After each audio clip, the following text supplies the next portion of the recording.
1. So I'm a supervisor in a shoe store.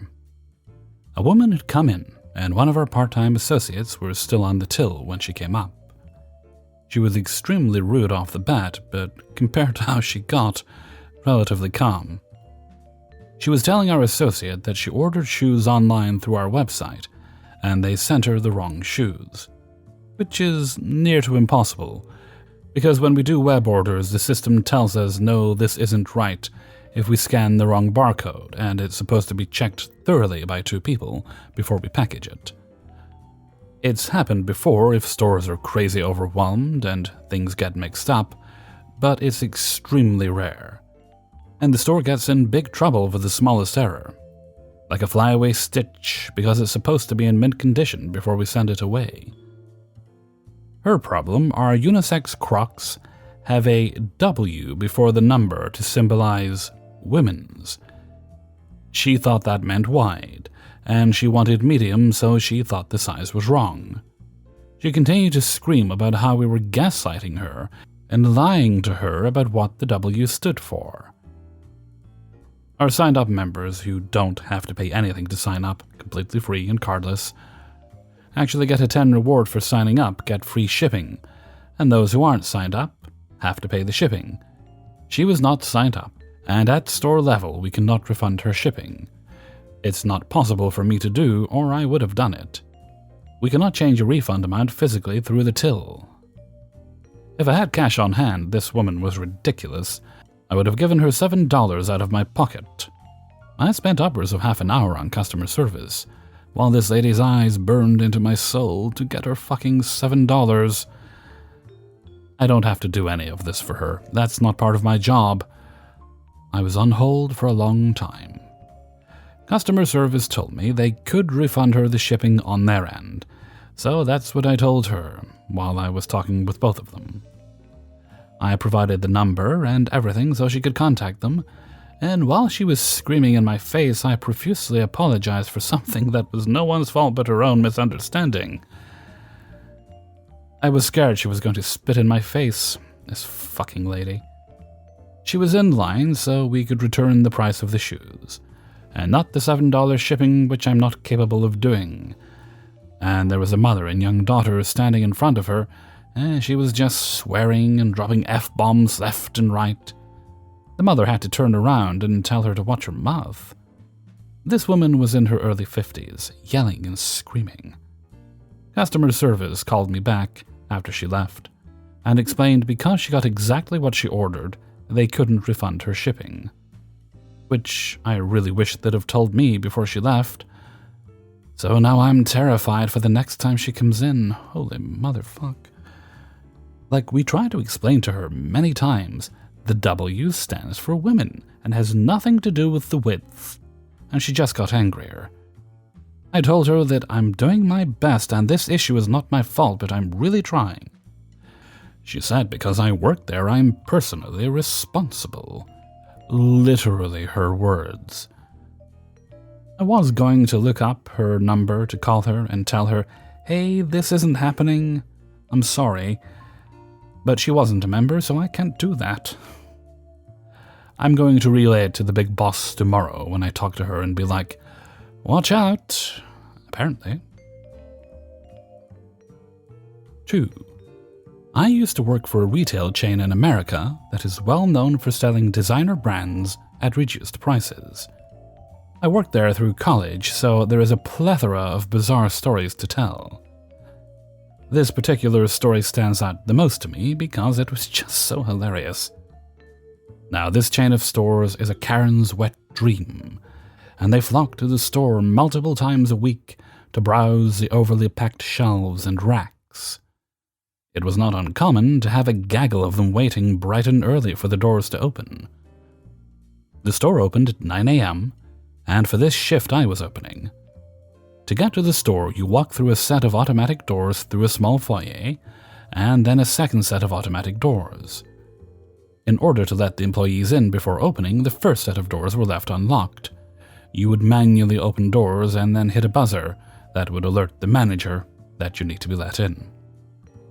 On this day, I arrived 15 minutes early for my shift, so that meant the store was still closed. I absolutely loved walking past the group of Karens staring daggers at me, while I had the gall to just open the doors. Extra points if one of them pipped up to tell me the store isn't open yet. On this day, I was in for a real treat. There surprisingly was no horde of middle-aged women waiting to spend their husband's money, but I did notice someone in the foyer. I didn't think much of it and figured it was a fellow employee. Enter terrified Karen. As I opened the door and let it close behind me, terrified Karen whips around and screams at me to not let the door close. The absolute terror that washed over her face as she saw that the door closed behind me was priceless. She then started screeching about how she has been trapped in the foyer for hours. Coincidentally, my manager was already on her way up and saw the commotion. Now, I have to add that my manager was the queen of all Karens. She was an alpha Karen that never needed to ask for the manager because she was the manager and never took any of the typical Karen shit. At this point, terrified Karen did not realize I was an employee and was so happy to see we were being saved. My manager just let me in while blocking the way for terrified Karen. Terrified Karen suddenly forgets her terrifying situation and becomes hysterically livid that I got to shop early but not her. She was there first. My manager simply explained that I need to clock in for my shift. Terrified Karen must have had some brains because she understood this information. Yes. She then started screaming that she was trapped and needs help. My manager stared blankly at her for a few solid seconds and told her to just pull the doors. She then proceeded to lock the store again and go about her opening tasks. I headed to the back to clock in, and by the time we opened the store, terrified Karen was nowhere in sight. I guess she was finally able to figure out that she pushed the doors to come in. Maybe she just needed to pull them to get out. 3. So I work at a certain game store that recently had a stock thing happen. My position is somewhat equivalent to what a shift lead would be at other stores, but we call it something kind of stupid. In essence, I am the lowest form of management that you can get in store. I can open and close the store by myself, I can make some calls without needing permission, but my power only extends to a certain point. Another thing to note is I just moved to my state less than a month ago, but I've been working with this company long enough to have a decent idea of what I'm doing, with a little bit of variance because I'm in a whole new store district region. Unfortunately, at my new store, there's pretty much only 3 of us. There's a manager who's only running the store temporarily. She basically does what I do, but can order supplies and make schedules. And one other person of my own status. A week or 2 ago, I'm in the store with my coworker, Benny. I work at a Slows store, so we're goofing around as we're processing our shipment behind the counter and the phone rings. After a quick argument of who answers, I take the phone. Thank you for calling Minibytes Game Store in Keystone City, where you can still pre-order Cyborg Goth. This is Brigitte's Thighs. Hi, I bought an Xbox Series X bundle at your store not too long ago. Why does it say customer declined warranty coverage when I asked for the warranty? Oh no, we must have rung that up wrong. If you come into the store I drove an hour and a half to get this and I won't do that again, but I paid for the warranty. Sir, if your receipt says customer declined warranty coverage, then you didn't pay for the warranty. But I did. The bundle price was $650, and I paid $689.70. I'm still confused. Hold on for just a second. I haven't been at this location long. Let me ask one of my coworkers about this. So I turn and relay the problem to Benny, who frowns and goes to the register. I don't know what he's talking about. That's the price of the bundle after taxes. I nod a little because that sounds about right. He scans the bundle and the details come up, sure enough, $689. $6.70. I unmute the phone. Okay, sir. It looks like you did not get the warranty by what your receipt says. If you come in, I can go ahead and... But I paid for it. No, sir. The warranty would have been an additional $50 to the bundle price, but I can... The bundle price was $650. I paid $689.70. Right, but that was the sales tax. On a purchase that size, I would expect it to be almost $50 in sales tax. Then why didn't that cover the $50 warranty? I paid the extra money. Do you have a manager I can speak to? I am the manager on duty, but I'd like to try and get this resolved. What was the name on the receipt? Benny, and I remember him too. I spent a long time talking to him. Great, he's here today. Let me talk to him and see what I come up with. So I don't mute this time and ask Benny about this guy and I get, I don't know, man. We had like 10 of those things that week. I don't remember everyone that came through for one. That was like 2 weeks ago. Which is fair enough. We see quite a few people, and some will drive from quite far if we have something they want. I nod a little, going back to the phone. Okay, sir, we can get you set up with a warranty. But since you declined it at time of purchase... No, I spent a long time talking to Benny, and he convinced me of it. I wanted it. Right, and that's on us. So what I can do for you is, if you come in with just the receipt, I can do a return and resell you the bundle with the warranty attachment for the $50 warranty. I'm confirming this with Benny too. He nods, says that sounds reasonable, and that maybe he remembers the guy. I think I remember talking to someone a while, but that guy definitely told me no to a warranty. You know what? You said you were supposed to be a manager and you have someone else talking to you. I don't have time for this. I look at the phone, and he's hung up. Okay. He calls back a few minutes later, and I don't answer the phone. I don't want to talk to this guy again. It rings again a few minutes after that, and I hand it to Benny. I don't want to deal with this, I huff. Benny proceeds to have a similar conversation, with the added personal touch of the customer trying to make Benny feel guilty that he doesn't remember him. The I paid for the warranty, and then what's with this extra money come up again, and apparently he just isn't having that about $48 is a 6% sales tax on a $650 purchase. He gets mad that Benny doesn't remember him and hangs up. So we go on with processing our shipment and a phone rings. I groan, but this time instead of the customer's name, it says Game Store, *000. Those 4 zeros should be a store number, but they're not. This is a call from somebody at corporate.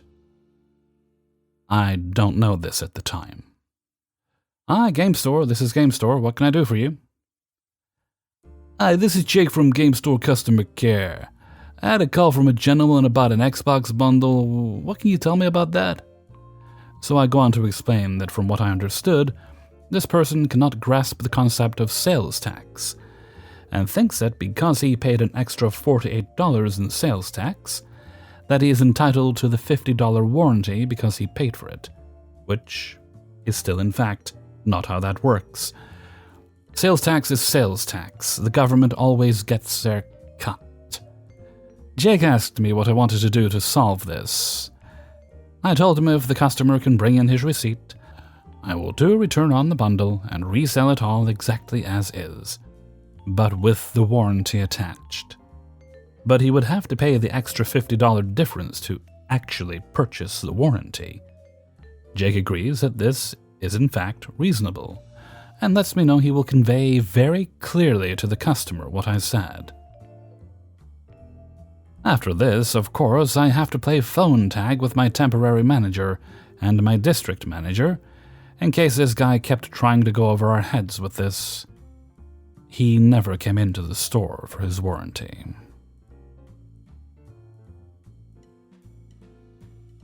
Four. I work as a supervisor in a home decor store.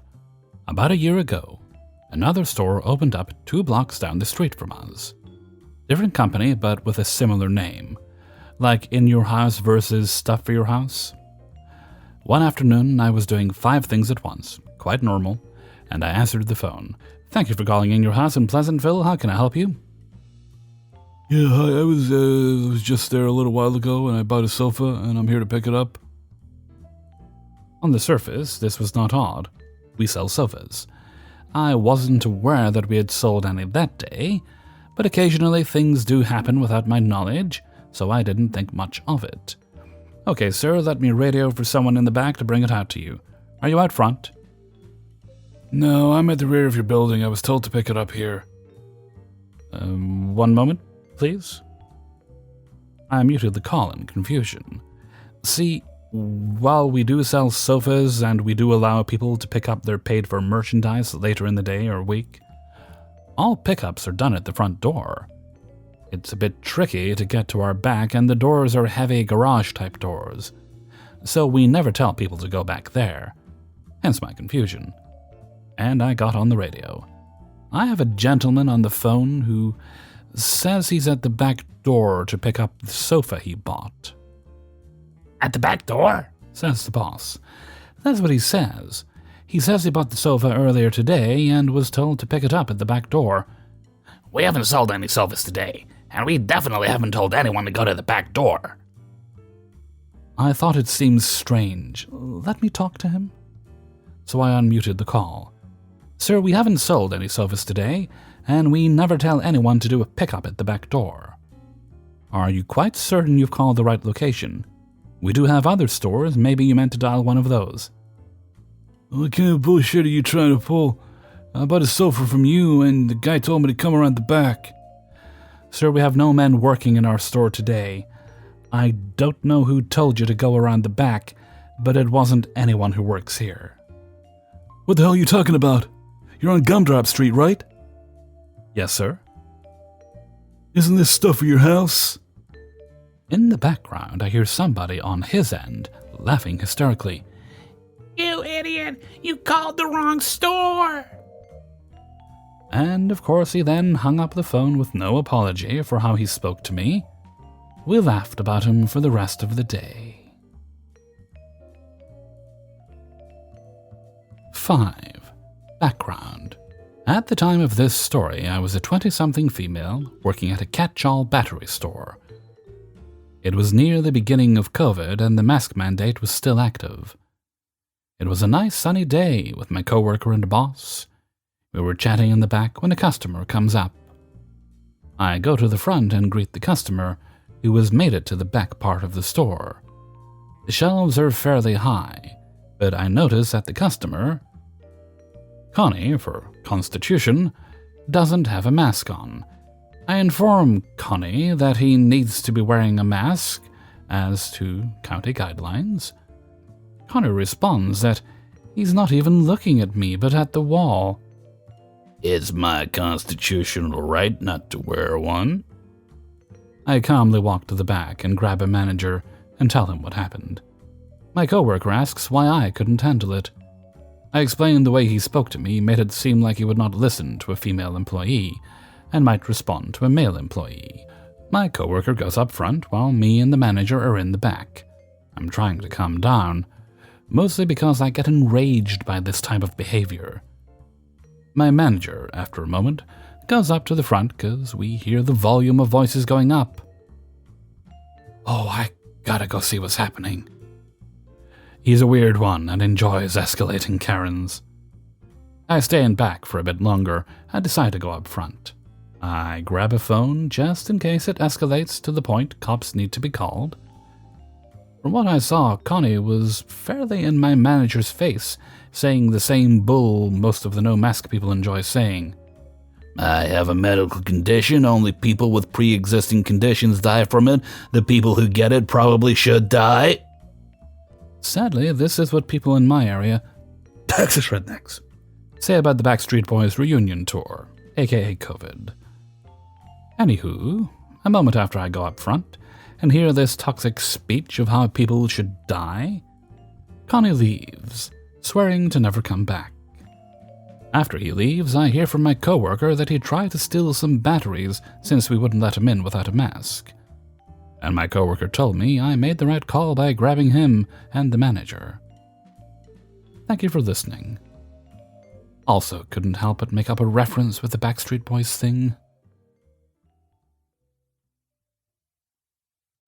Hey everybody, Hellfreezer here, and thank you very much for listening to Adventures in Fast Food and Retail, episode 157. And thank you very much to everybody who allowed me to use their stories and sent in stories for use in this video. I greatly appreciate you all. Let's see. Now, if you enjoyed the video, maybe give it a bit of a share. If you're not getting notifications, make sure you have the notification bell checked, because it does help, from what they tell me. And we have a little birthday shout out to give today to Bella, full name Bella Shigar Gaming Central. And she is 10 years old today. That was a guess, and Shigar's just in my ear telling me yes, 10 is right. So a very happy birthday to you, Bella. I hope you get many apples, although they'll probably look like bananas. And you have many healthy and safe treats. Now, before we go, I'd like to sing happy birthday to you. Okay.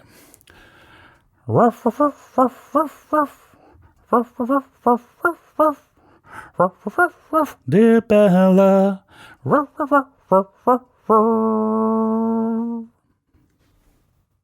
Also, before we go on, I want to explain you might be seeing a new feature under my videos.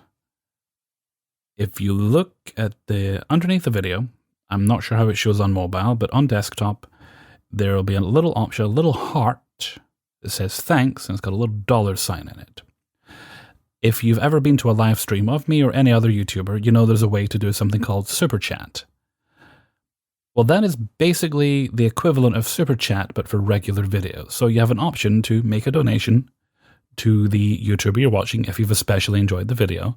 And just like with a Super Chat, it will highlight your comment. So it'll be essentially have a color on it to make it stand out more. And I believe it may also include the amount donated as well. Just if you've seen it and you're confused and scared by what it means, I know I was when I first saw it, that's what it is. There we go. Oh, and that will still be a usual 70-30% split, like the Super Chats. 70 to me, 30% to YouTube. It is our platform after all. You gotta get a taste. Okay, now that that's explained, Hellfreezer's question of the day. Gonna be a creepy one, a little bit morbid this time. I've been watching that channel Ask a Mortician on the YouTubes. Love that woman's voice. And it got me thinking. If you were going to be buried in a casket, and it wasn't... you don't have to be, it's just if you were going to be, and it wasn't going to be like a standard type of casket, what would it look like? Mine would be a Hellfreezer-sized Red Bull can. Because why the hell not? Okay, and with that, I'm going to head off for now. So until next time, thank you very much for listening, and take very good care of yourself.